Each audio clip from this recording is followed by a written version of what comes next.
Are you someone who finds himself in a caretaking role? Whether you are caretaking for a family or you're caretaking for others as a healer, we all have needs that need to be addressed in order to be able to show up in the best way possible for those we are caring for.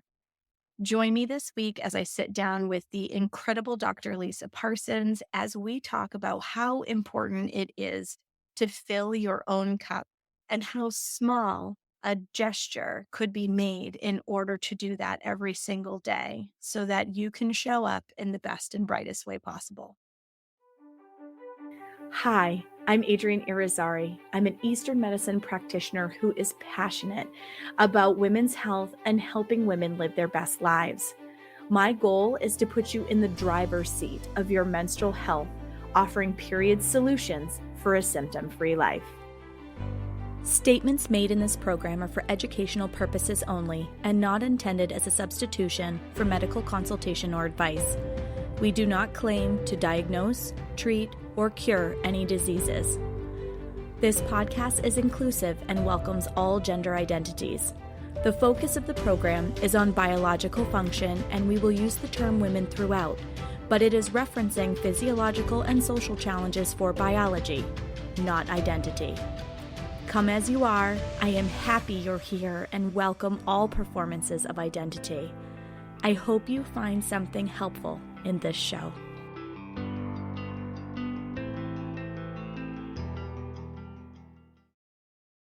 Welcome back to another episode of the Reproductive Rebel podcast. I am overjoyed to welcome the amazing Dr. Lisa Parsons back to the show. Welcome, Dr. Lisa. Happy to be back. If you were listening to the show earlier this season, I had an amazing conversation with Dr. Lisa about true holistic women's care. And in the course of that conversation, we realized, oh my gosh, there's so many topics that we could talk about. So one of the things that we ended up talking about in the green room after we got off of that amazing recording was about looking at things through the lens of the healer and who heals the healer. Mm. How do we heal the healer? Yeah. Because so many of us who find ourselves in caretaking roles, whether you're doing it professionally and you're caring for others as a practitioner, or you're doing it in your home as a caretaker, there are so many ways that life demands more than the resources we have on board. And we start seeing it in the way that we show up in our caretaking role. And so we thought that this would be an awesome conversation to have today. So as a healer, Dr. Lisa, let's talk a little bit about your experience with that healing role. Oh my gosh, that is such a big question, isn't it? I think, when I started on this journey of, coming into my own true path, the hardest thing to ask myself was, what is it that I want? Mm. I can't tell you how long it had been before I sat with myself and said, what is it that I want to do?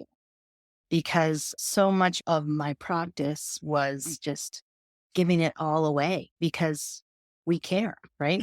We come with our hearts open, and it's very easy to get into the system, especially in the traditional system where you literally give everything away and you have nothing at the end of the day. And it started with me watching, like we talked about with the last episode, watching two of my mentors pass away from ALS for me to say, whoa, I don't want that to be me. I don't want to be on an antidepressant. I don't want to, be resentful going into work today. So what is it that I can do to change that path? And, I think medicine has come a long way in terms of bringing in more mindfulness and just the thought of caring for ourselves. Or let's even talk about how to process a bad outcome that you've had and the trauma that we've all been through caring for people. Because when you have something like that happen, you take it very personally.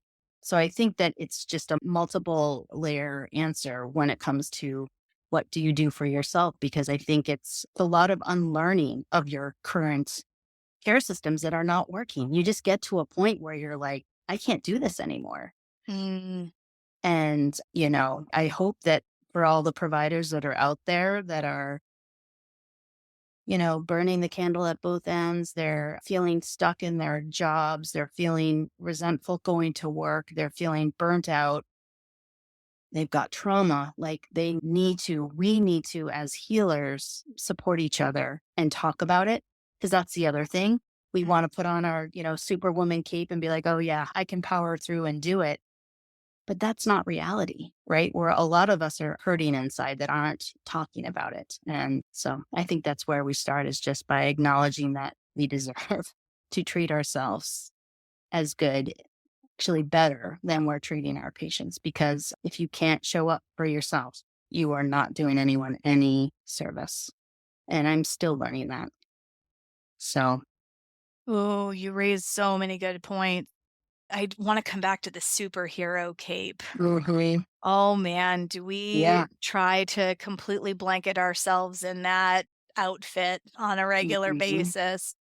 And, you smile and you show up for the bedside manner and, mhm, you want your clients to feel seen and heard. And you might be going through a whole bunch of things on your side of things. And that takes a back seat, mhm, right? Which is what everybody who walks into care wants to feel like. right, But how long do we do that, right? Because, we live in a culture where we value staying in that spring and summer productive energy, go produce all the time. mhm, And because we live in that space, even as healers, even when we understand at, like that we have to have balance, yes. it's still so hard to set healthy boundaries. Yes. An energetic exchange, Mhm. right? You don't give it all away. You can't give it all away. And you're actually not doing your best treatments Yeah. when you do that. Yeah. Yeah. I Yeah. learned that the hard way at Me first. too. Me too. That's why we're here.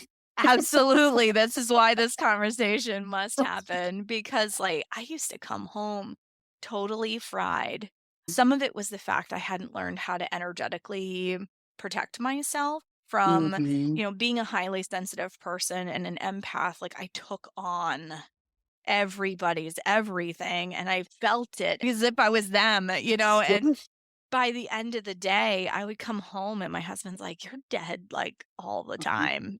Mhm. And I just wanted to save the world. Again, we Yeah. come back to that superhero cape, right? I wanted to save Yeah. the world. I still wanna save the world, man. I do But, too. like But we're doing it in the right way now, right? Like we're yes. doing it in a way where we believe that people can heal themselves. That's the other huge part that I have concluded is like, okay, I am facilitating. And even, in the traditional model, like we should be facilitating these things, but you're not fixing the problem. The person has to take on that because that's how you empower someone, right? And the body can heal itself. We have to believe that. And that includes us. Yes. So, practicing what we're telling others to do. And I'm still working on it. I'm definitely not, got it all figured out. But, again, for those people out there that don't even know like what step to take next, I literally started with what do I want to have for lunch today? Or Mhm. I want to go get a library card and go to the library. Like asking yourself simple things to get back in tune with that inner voice of what is it that I want? And then surrounding yourself by people that help nourish you and you're not giving it all away is extremely important. Either getting a coach or talking to someone, acupuncture, energetics, like what is it that you can do to help fill your cup back up? Because my guess is for many people, it's been low for a long time. Beautifully said. It makes me think about the mother blessing ceremony that I had for my pregnancy journey. That was something that I didn't even know I needed. Like, I knew I Mhm. wanted to have it, and I knew it would be beautiful, but, like, I just had no idea how deeply my soul needed to be Mhm. held like Mhm. that. Yes. And I see it as, there is a lot of me that I give to my clients, and that's part of the value. in the service that I provide because they don't feel like a number and they feel seen and they feel heard and they feel witnessed. Right. But I have always struggled, as so many of us do, with that. I can do it. I need to do it myself. Like, I don't need any help, that hyper independent, like, Yeah. and we do it as a trauma response. We do it to Mhm. protect ourselves. We do it because we want to help as many people as we possibly can with the work that we're doing. And I struggle with asking for help. And this pregnancy has taught me that I have to ask, that I Mhm. can't do certain things that I would just pick up and do on my own. I mean, I Mhm. totally did it at the chiropractor the other day. There was a piece of the belly tape she had put on my stomach that landed on the floor. Here's Adrian bending over to I pick it up because, like, I would just normally do that, right? And Right. she looks at She's me like, and "What she are you doing?" right after my adjustment, she scowls at me and she goes, "You know that you need to rest, right?"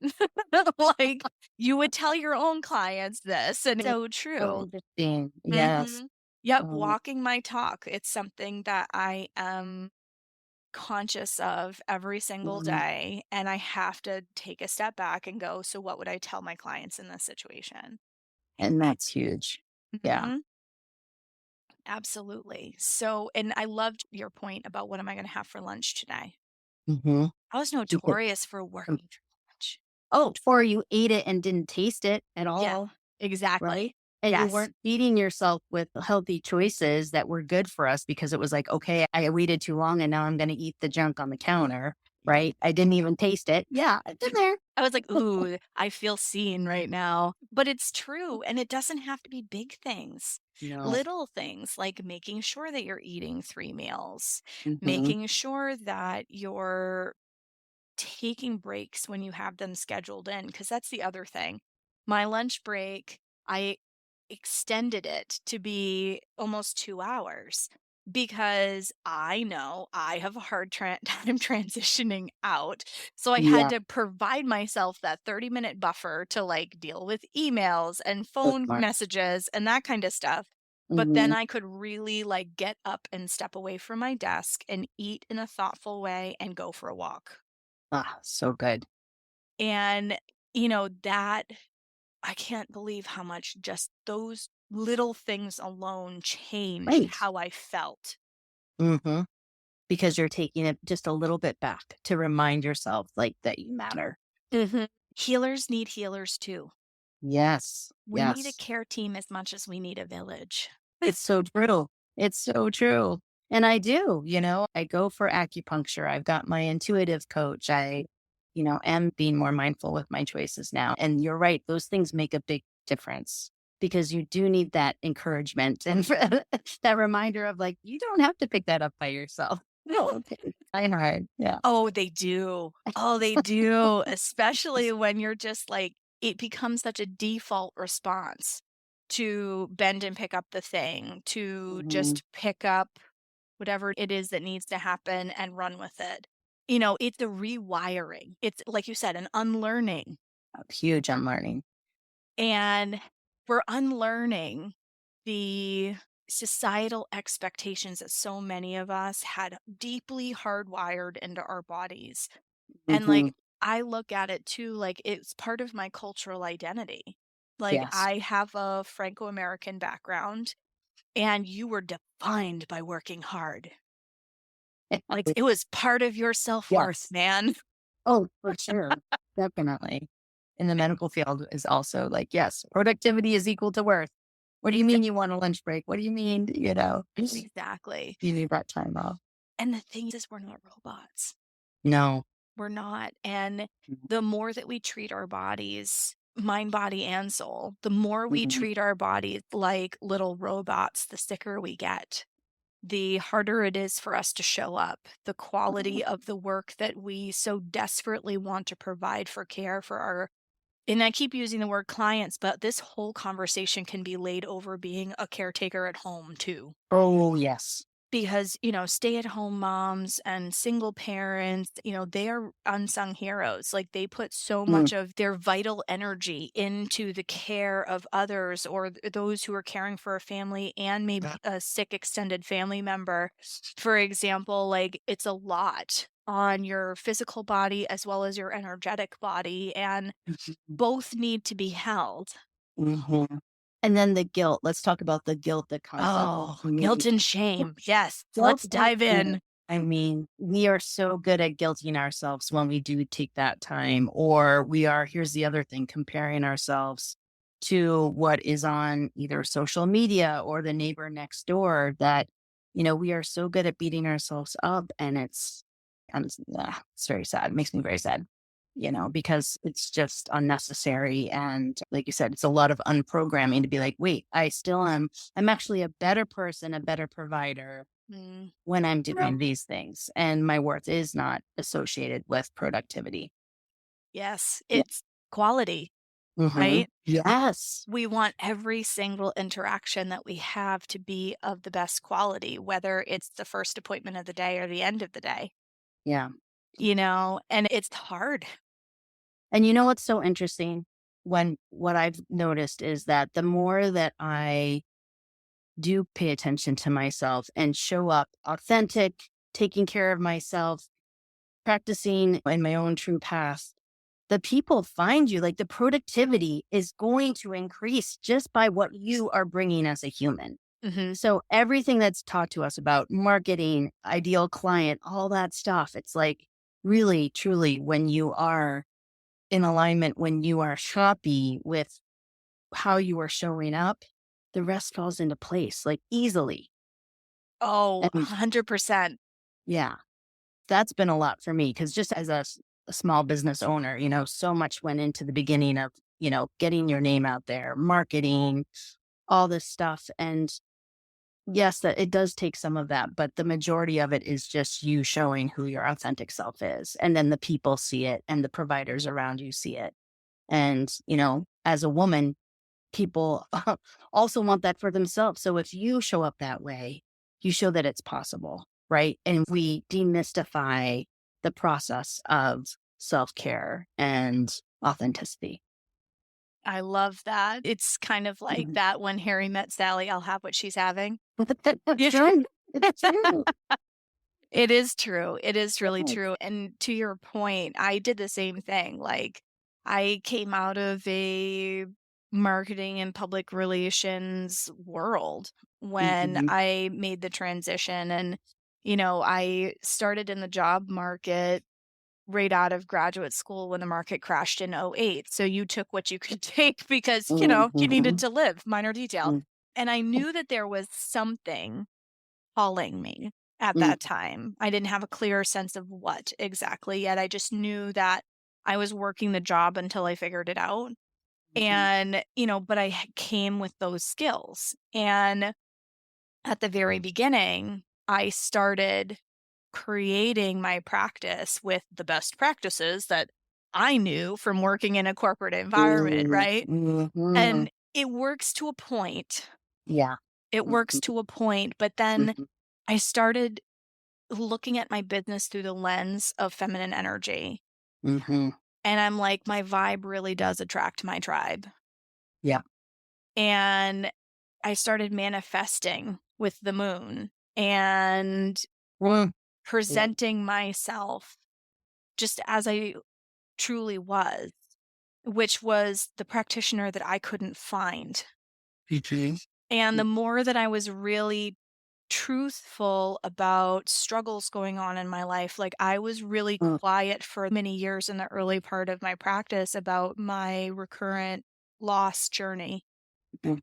And I had somebody who had like seen me on Instagram that had said something to the effect of, you talk a good game about fertility and whatnot, but, where's your proof that it all works? And that Mhm. really Yeah. was painful. And it's like, I understand that it hasn't made manifest for me, but it doesn't mean that this work doesn't work. It Mm. means that there is a spiritual divine timing aspect that I am not in control of. Amen. And I have to just have faith in that part and Mhm. keep doing what I was meant to do because I have no doubt in my soul, in the fabric of Mhm. my body, that I am doing exactly what I was put on this earth to do. And it's so fulfilling to work in this way and to be Mhm. serving that higher purpose and working in alignment with that calling. Mm. And yet, when I don't honor Mm. boundaries and my body and the limits of my body, I can't show up the way that I want to. And Mhm. so I made changes in my schedule and Yeah. I made changes in the way that I move through the world and all of those kinds of things. And I'm like, Mhm. okay, now I feel like the way that I'm working and the kind of work that I'm doing are now working with one another in the Mhm. flow. Yep. And it didn't look like your standard 9 to 5. That's right. It That's right. didn't look like your typical marketing algorithm and your funnel and all that other stuff. Mhm. Mhm. I just kept showing up in my most authentic way. Yeah. And And pivoting, right? Pivoting when you need to of like, okay, that served me at this point, but now I'm right. able to, and I have the courage to change again. Because the more that we do that, the more we know that we can.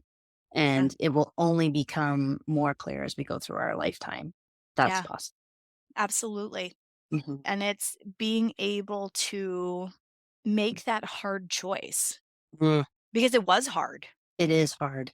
It is. Yes. Hard Present and tense. scary. Hard and scary. Yeah, it continues to be hard and scary, right? Because, like we talked about with the last episode, like, autopilot does has its pros, right? You get your paycheck and your 401k and all that, but the price is very high. But it does take a lot to jump off of that into the realm of just making the magic happen yourself and showing up authentically, even paving a path that hasn't been there before. It's a lot, but it's so, so worth it. And then once you do that, you can do anything. Hmm. Um, Absolutely. yeah. Well, and you know that you're being held and Hmm. supported. Hmm. Yes. And Yeah. that trust fall is hard. Good visual. I've Not been me. Okay. dropped. Yeah. I That had happens trust sometimes issues. too, but usually we get back up. Okay. Been there too. Yeah. Mhm. Yep. Absolutely. Mhm. So, what kinds of small daily things besides making sure that you eat lunch Mhm. are you doing to make sure that you are held and supported and well resourced as a healer? Yeah. Well, I'll show you. So I have my grounding tuning forks, the CNG grounding tuning forks that I do, first thing when I get here in the morning and when I leave to be into my body. I don't do it every day, but I try to have an energetic practice every morning where I'm visualizing my energy centers opening and gathering energy from the earth and just getting myself grounded in my body before I start. Washing hands in between patients have been helpful as a ritual for me in terms of leaving energy behind. And yeah, food choices for sure. I also have a really good friend who I check in. We give each other like audio messages at least once a day, sometimes 2 times a day, in terms of encouragement and on this path that we are currently on energetically. So I have a lot of good support. My animals, well, they're also a really good reminder of being in the present. So just playing with them as much as possible when I get home. Oh, I love that. I Yeah. love that. I have a tuning fork practice too. Sometimes I use forks, sometimes I Yeah. use bowls, but Hmm.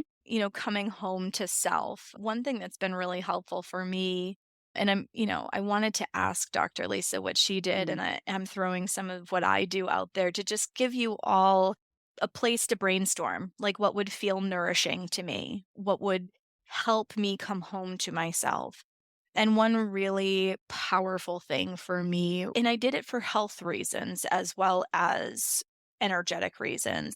I had been dealing with some issues around high cortisol, COVID, and the future of my practice because it was still in its infancy was a really stressful situation for me. Mhm. and it had started disrupting my sleep, and I started getting a cortisol belly and all of those kinds of things. And one thing that was incredibly powerful in terms of helping to write that equation was working with light and Mm. getting red light in the morning and not having coffee before I had been awake for 2 hours Mm. and slowly integrating myself into my day. It Oh. was incredibly powerful for me. And then, going for my walk at lunchtime, so I'm getting the blue light Mhm. spectrum, and then making sure that I'm either outside or going for a walk with my husband after dinner so that I get that dusk red light spectrum again. And it totally made a huge difference in my sleep. But part of my morning wake up is I would open the curtains and I would sit cross-legged on my bed Mhm. and I would meditate, or Mm. I would do something as simple as put my hands over my heart and just ask my body, what do we need today? Mm. How do we feel today? And I was really surprised by what came up with that little simple practice, because sometimes it's like we feel stressed today. And Mhm. then, I'd kind of let my mind wander a little bit into, well, why? What is it that is causing this feeling to happen? Why do I Mm. feel stressed today? I feel happy and open today. Okay, so let's celebrate that. Why do I feel this way? Right? Because our world is so busy, little moments like that for those embodied experiences where you just take a few minutes and just really check in with Mhm. how is my body showing up to start the day. Mm. I found as a highly sensitive person that it helped me so much Mhm. realize that this is my baseline for the day. This is where I'm starting. So Mhm. that if I had a teenager come barreling out of their bedroom, I didn't take it personally because I Mhm. realized that was theirs and it wasn't mine. Whereas before, Mhm. I had a really Mm. hard time with that level of discernment, and that extended Mhm. to my clients. I had a hard time determining, like, are they bringing in their own story from the street, or are they unhappy with the container in some way? Mhm. So, allowing yourself to really ground and check in with, how am I doing today? Like, sometimes we don't have people in our lives that My even ask gosh, us that. it's true. And we don't necessarily answer it honestly, right? "How are you?" "I'm okay." Lie. Right? I'm great. How are you? When, like, you're dying inside, like, right? So Well, start with yourself. I love that. And like treating you as almost like a little child, right? Like, how are you doing today? and speaking of that little child, what would make Mm. you happy today? Right, right. Right? What is it Like, we need? and sometimes that looks like dancing in my bedroom in the morning. Love it. And sometimes that means that I take a nap at lunchtime. And Yeah. sometimes that means, you know what I mean? So, like, what Mm. does I'm my gonna inner add little that. girl I'm need? gonna add that to my morning ritual. Thank you. Yeah. Oh, absolutely. And it's Because so easy, right? it So how is. long does it take you? 5 minutes to do that? Not Yeah. even probably. Oh, well, I've gotten like deliciously luxurious around the Oh, whole well, thing, good. and I just extend that as long as I possibly can. Well, because, like, it's the only moments that I'm gonna have for me in the whole day. Okay. I love that. And I know that if I don't start that way, that, and like my exercise time is first thing in the morning, like I Mm. give myself that time for me. Yeah. And I didn't realize how much I needed it. Mm. And then to your point about having somebody that sends you audio messages and checks in with you during the day, how you're feeling and everything, like Mhm. through this whole journey, have become really blessed to have some of the dearest Mm. souls Mm. surrounding me. Mhm. And coming back to my blessing way, that ceremony, like Mhm. really, I was touched to the core of my being at how I show up in the lives of these women. And I felt so loved and so held and Mhm. so seen and supported in a way that I have an amazing partner and he is so supportive. And to then have not only that in my marriage, but then to have that in the community. that I Mhm. surround myself with. Like, I was moved to tears by how beautiful it is to have that kind of a community. We used to have that. And we need to get back to that. That is where the healing and the power is, in that community circle. The true sisterhood, which I had just started learning about around the time of COVID. It's like, this is all, and it should be part of our daily life, really, you know? So, It really should, and it has transformed my life in ways that I could never have mm, imagined. mhm. And I have a small community, but they Yep. are mighty, man, and Right. Right. I am so grateful for every single one of them, Mm, and walking away from that ceremony honoring this rite of passage in my mm, life, you know, mhm. they're all going to be energetically tethered during my birth. Like, how beautiful is that? So beautiful. And the raising of Enzo, right? Like, Yes. I hope that's a known name. Yes. My son's name is Enzo. Did I just take that out of the bag? No, no, totally fine. Okay. Oh, It true. When they say it takes a village, it really does. And to know that that support is always around you and that you are there for them is such a beautiful, beautiful thing. absolutely. Mhm, Absolutely. So little things, I guess mhm, that is probably the moral of the story is that, your needs are totally normal and totally okay. And there's no shame around having needs mhm, that need to energetically and physically be fulfilled. mhm. Yes. We cannot pour from an empty cup. I say this to my clients all the time. And then I have moments where I go, Adrian, you cannot Empty. pour from an empty cup. Hmm. Perfectly imperfect, guys. Well, we do our best. It's like you said, you just have to be mindful of those things and recognize when it's happening. It's like, "Oh, okay, here we are again." Well, and that's it. That is a Mhm, beautiful point. It's getting to a point where you can actually recognize that you're headed in that direction and mhm. you need support. Yeah. It's harder when you're so overly stressed that you're like, "Oh, I'm fine. Oh, I'm fine." And like you don't even have the ability to register that you've literally been eating stress for breakfast Yeah. and lunch and dinner and all of those things and like you've kind of Yeah. numbed yourself out to the Totally. fact that you're maxed out. And it's Mhm. so common. I see it with my clients all the time and I'm sure you do too. Oh, for sure. So, being Mhm, able to identify, oof, I'm feeling mhm, a little overwhelmed right now. Okay, mhm. body, what is it that we need in order to support us right now? Exactly. And have it be okay to say no to more projects and to let that guilt go. And yeah, like you said, take the shame away. I love that. Oof, and it's a work in progress. It will It is not happen overnight. true. And like we said, it comes back again. And then you recognize it. And you're like, oh, wait, okay. I know where that is. I know where to put that. Absolutely. All the Yeah. unlearning and all the Uh-huh. deprogramming, but it's totally worth it. Worth it. And it's doable. It is, Mhm. people feel like as busy as it is in the world right now, as especially like you said, with busy families, it doesn't seem like it's feasible, but you can do these little shifts to change the energy for sure. Oh gosh, yes. And the Hmm. little shifts add up. Hmm. Yep. And then you become more like a willow tree, right? Oh, Where your strength and your resilience is there, but you're able to be more flexible in your nervous system and your experience with life and all of these things. And like, I have this visual of like waving and swaying back and forth, right? Like, you can take some pretty crazy storms yep. when you are supported and nourished. And nourishment can be Yeah. more than just food, it can be energetic, it can be sleep, it can be all kinds of things. When Yeah. you're nourished well enough that you have that resilience and Yeah. strength.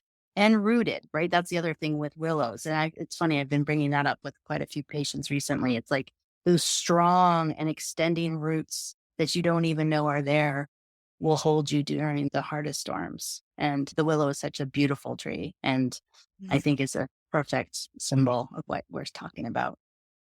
Absolutely. I love willow trees. My grandmother Mm, had a large one at the house when I was growing up. And I Mhm. always admired the resilience of that tree. Like, we would have crazy storms, ice storms, Mhm. because I'm from the Mhm. New England area, Yep. and, it would break branches and break trees of all other kinds, even the ones when you Mhm. thought, "Oh, that's an oak tree, like, that's really strong," Yeah. And here's my Graham's willow, like, "Nope, we're good. Going We're strong. just gonna keep going," Yeah, we're and gonna go with the flow. Yeah. absolutely. So, when we can get ourselves mentally, emotionally, and spiritually into a place like that where we are deeply grounded and rooted, we are helping to replenish our cup. And sometimes it just feels like a little tiny bit every day, Mhm. Mhm. but it does add up because, like, those sleep issues and the cortisol stuff I was talking about, like, completely remedied itself without a massive amount of intervention, just Mhm. really coming back home Yeah. to myself. Mm. And what is it that I need today? What is it that she is asking for?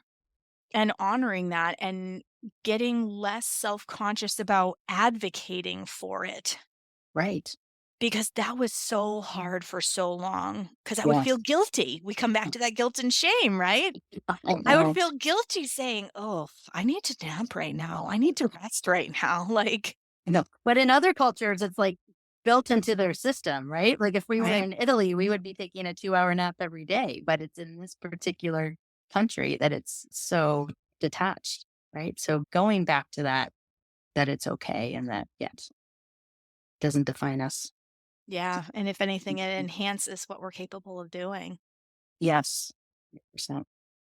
So, if Mm, you were to leave our audience with any final thoughts mm, around healing the healer and that stigma around putting yourself first, putting your own mhm, oxygen mask on first before putting it mhm, on others, what would you say? mhm.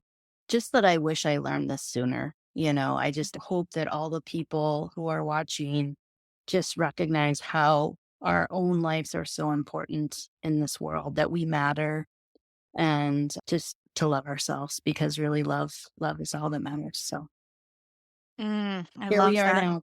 Yeah. It's something I wish I had learned earlier too. I was Mhm. so sick in my 20s trying to run that race. And in my 30s, I was like, hold on a second. There Oh, has to be a better way to do this. yeah. And some people never learn it. Like, I say, oh, I wish I learned it earlier, but I'm also proud that I know it now, Mhm. but for all those people who are out there watching, just to take that moment and say to themselves, like, what is it that I want? That's what I want to leave everybody today, is just to ask themselves that. And there's no shame in And the there's no, authentic answer that comes up for you. yes, Yeah. absolutely. Oh, like I said, I could talk to you for I know. hours. More. It's so nice, though. It's so nice to have this as a sounding board. And thank you for offering this and just doing what you're doing because it's so important. And Awesome. Well, I thank see you. you. And I see you. And Yes. I honor the work that you're doing, both Mm, for yourself as well as for others. And I'm so happy to be on this journey with you. mm, me too. Thank you so much, Dr. Lisa, for coming on Thank the show you. today. We'll make sure that all of Dr. Lisa's contact information is in the show notes, and we will see you next time. Thank you for joining me for another episode of Reproductive Rebel. Reproductive Rebel is recorded by certified peri-steam hydrotherapist and acutonics practitioner, herbalist, and Chinese nutritional therapist Adrienne Irizarry of Moon Essence LLC. If you are interested in setting up an appointment for one-on-one support, ordering from our store, or checking out our course offerings, visit our website at moonessence.life. Be sure to subscribe to our newsletter and get insider information on upcoming events and offerings. Join the conversation. Like and follow us at Moon Essence Me on Instagram, Facebook, or LinkedIn. Your voices make this program possible. Thank you all for your continued support.